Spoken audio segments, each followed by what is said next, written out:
There's a version of you that never sleeps in, never skips training, never wastes time. There's a version of you who never fails. It is waiting for you.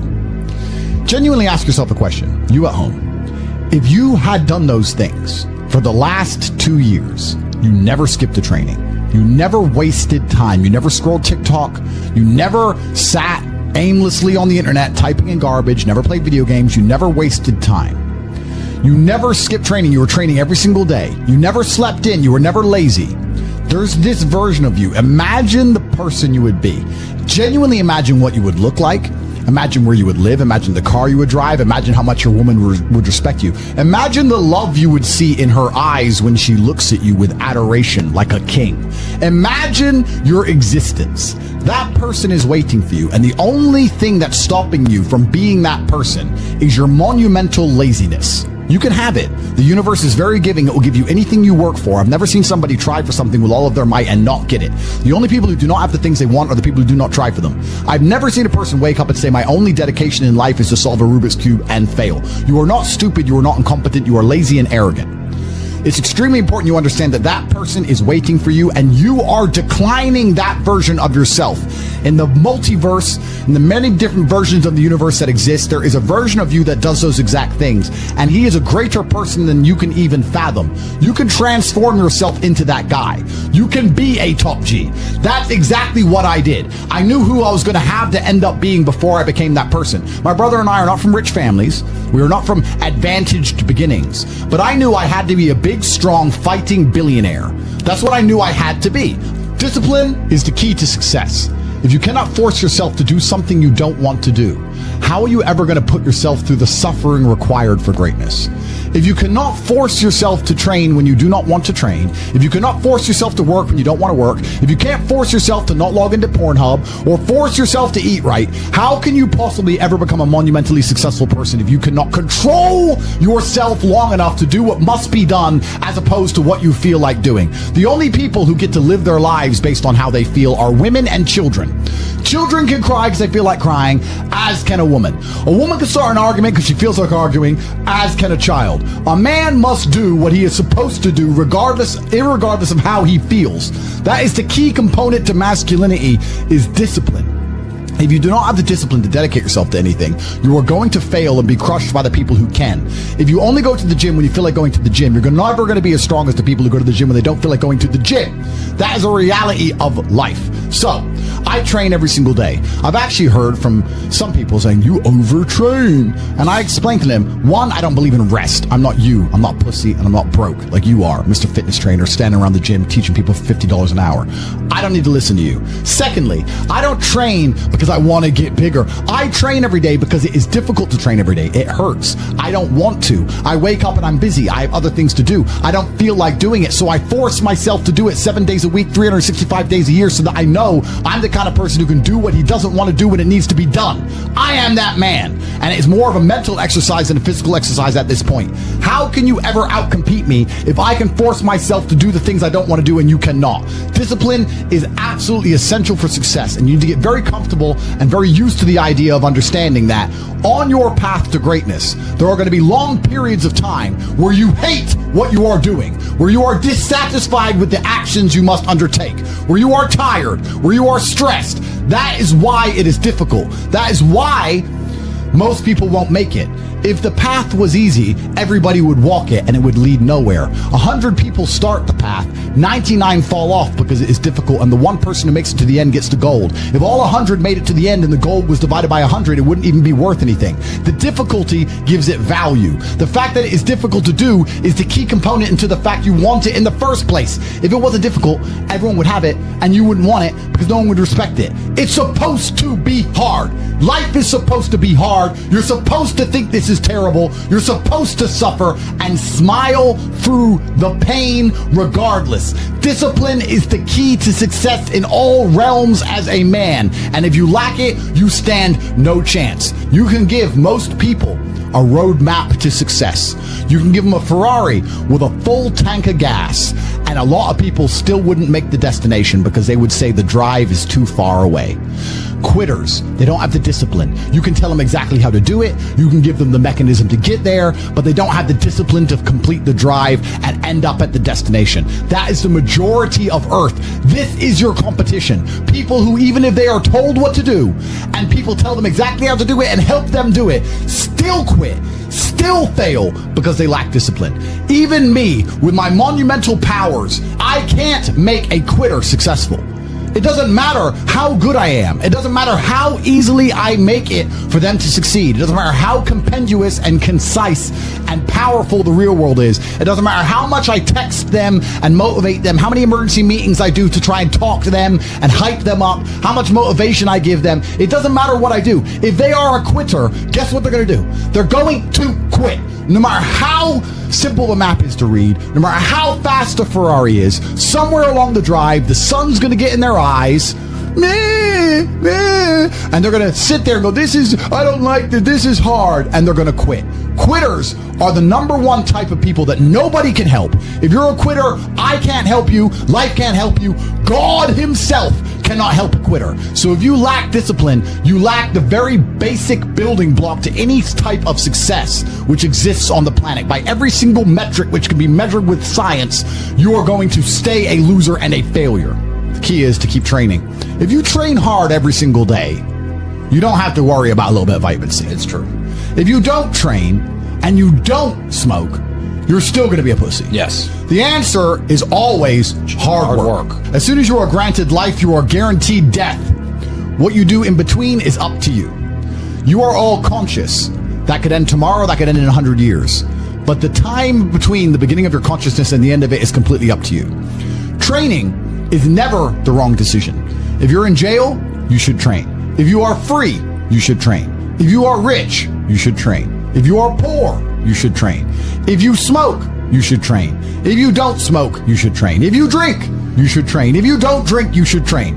You cannot escape that hard work is always the correct decision. There is no time in any scenario when working hard is going to be the wrong answer. You should always try your very best in all things. I will smoke 10 cigars a day and beat the shit out of you because I train harder than you can possibly fathom. Pain is an extremely important part of the equation. Pain is the elixir of success. When people say this bad thing happened to me and I'm suffering, I say good.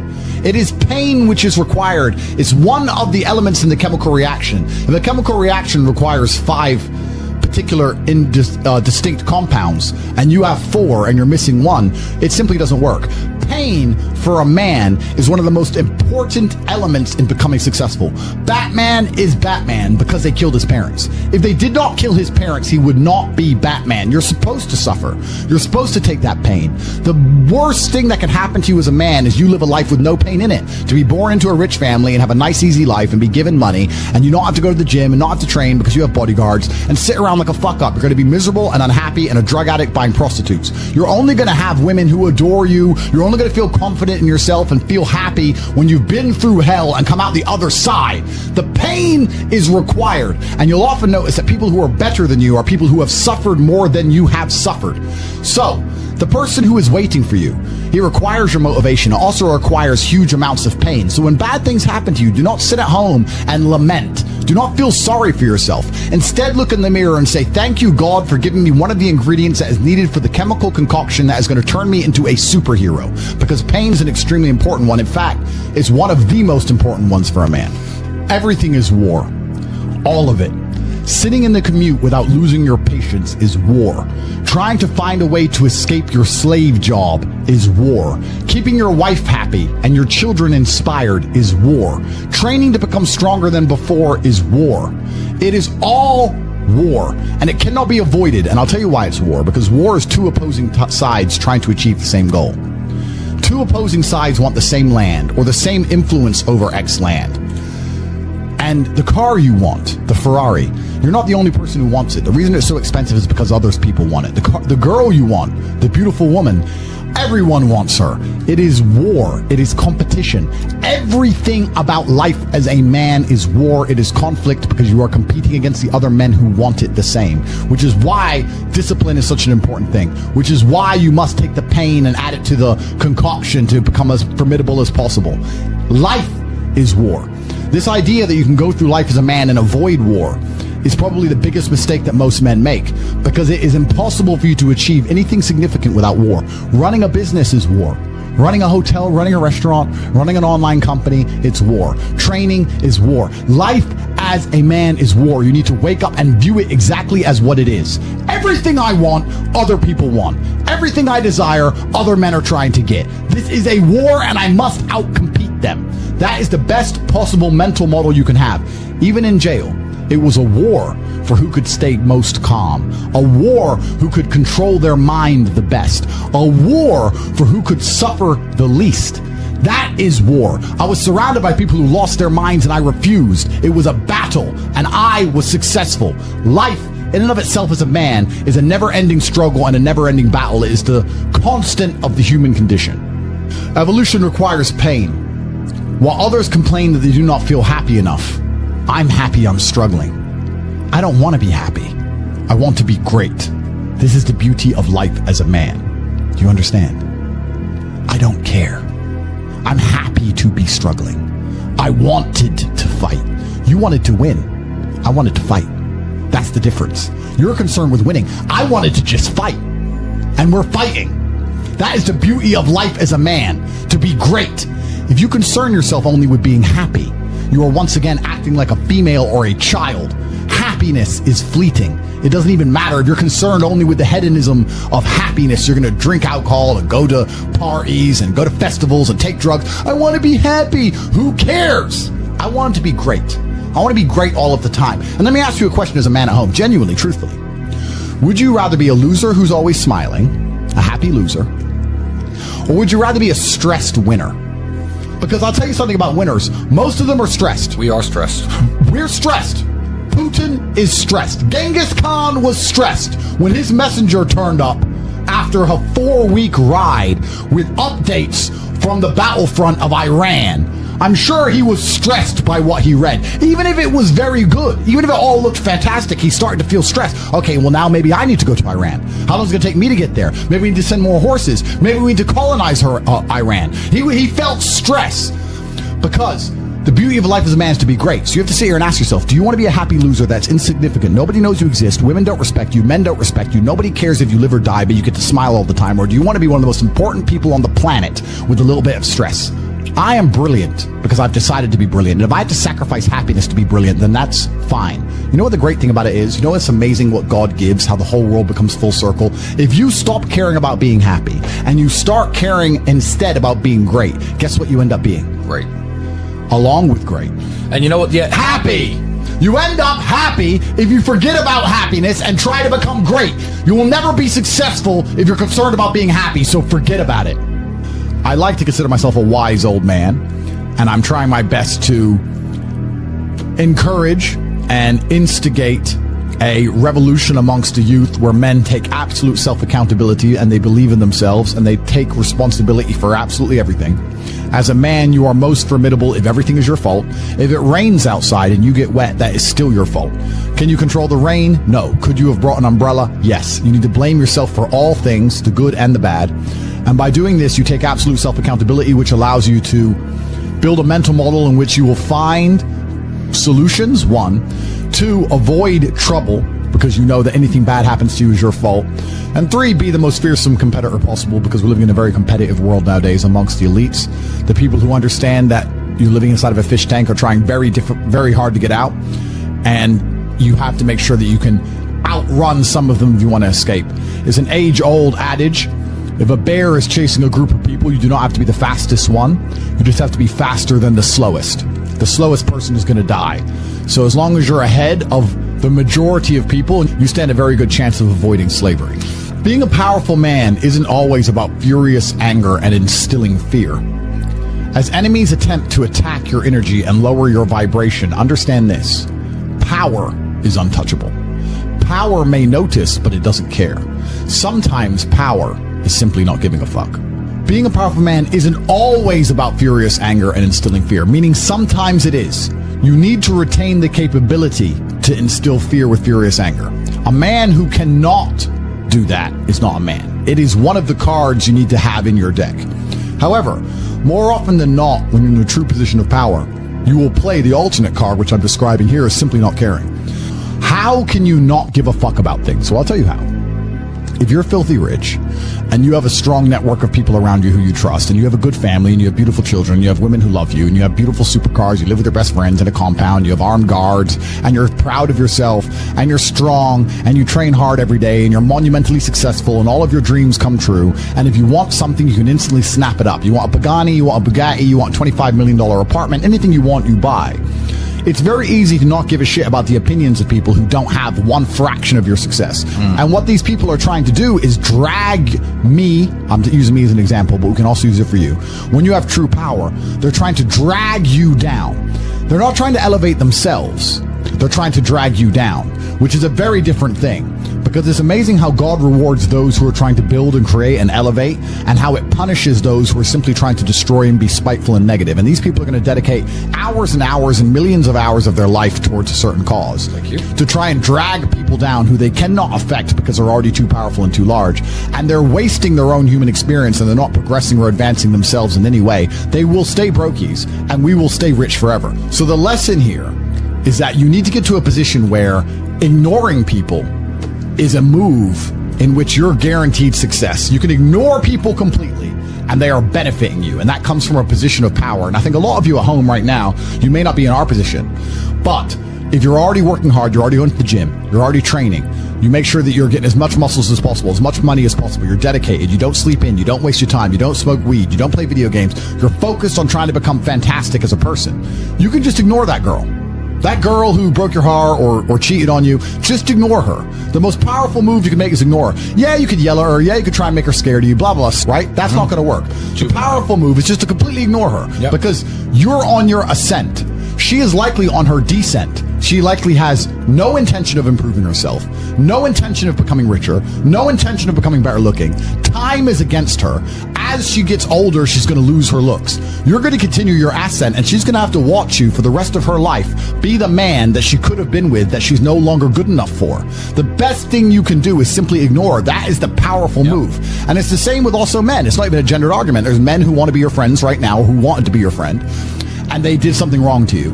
And if you're on the right path doing the right things, karma, God, the universe, whatever you want to call it, is going to teach them a lesson for simply failing to be a good person to you while they had the chance. But when you have a whole bunch of money, you take care of the people you love. And that's the masculine prerogative. And even my brother and I, anyone who's been loyal to us, who's on our team, we monumentally reward. And everyone who ever displayed cowardice or sold us out or made mistakes massively regrets it because they see how well we treat the people who are close to us. If you lack somewhere, excel somewhere else. Counter your weaknesses by honing other capabilities. If you're ugly, become filthy rich. If you're poor, be as strong as an ox. Life is unfair. The primary focus of your energies is to balance the books. And there's two different ways you could interpret that. You can, obviously, increase the attributes that you are lacking. If you have the ability to train, because a lot of people don't. Some people are born without arms and legs, but you, with 2 arms and 2 legs, are sitting at home jerking off the Pornhub, flabby and fat. If you have the ability to train, you should be doing it. But also, there are some things that some people are just better at, and you can counteract that problem by teaming up with people who compensate for your weaknesses. People who are strong in areas where you are weak, and you team up with people where you are strong in areas where they are weak. I don't think between the people in this house and our group of friends, we lack anything. Correct. Anything. Correct. Literally anything. We can sit as a group and have a conversation about anything with anyone in the world and give useful insight and change people's lives for the better, because although I am not perfect, our team compensates one for each other. And that's the point of brotherhood. So excel in one area if you lack in others. I have people say to me, Andrew, I'm short. What do? I'm short. Okay, God made you short. Fine. Good. Doesn't matter. You can't change it. What you can do is become as strong as an ox and become filthy rich and monumentally important and extremely influential. You can do that. People say, I'm poor. You should be strong. Oh, I'm strong, but I don't have any money. Okay, then teach others to be strong. Yes. There's always a way you can take your advantages and use them. And by teaming up with other men, other people, you can build a team in which there are no weaknesses. So if you have a disadvantage, you also have somewhere God has given you a distinct advantage over others. And it is your duty to excel in that realm. It is your duty to become so monumentally influential and powerful within that specific criteria in which you have the capability to be brilliant, that your weaknesses no longer appear because they can be simply overshadowed by your network or overshadowed by your absolute competence. By constructing the correct mindset, you can be in the exact same scenario you're currently in, living the exact same life with a different mental model in which you view the world, and you will not only feel more powerful, you will be more powerful, you'll achieve more amazing things, you will be greater, you will be happier with the same car, the same woman, the same house, the same income, the same everything, but your mind changes the lens in which you view the world. Lenses change things. Rose-tinted glasses, perhaps dark glasses. You can put glasses on, change the lens, and you can view the world differently by changing how your mind is constructed and put together and the way you view the world. That is the point of mental Aikido.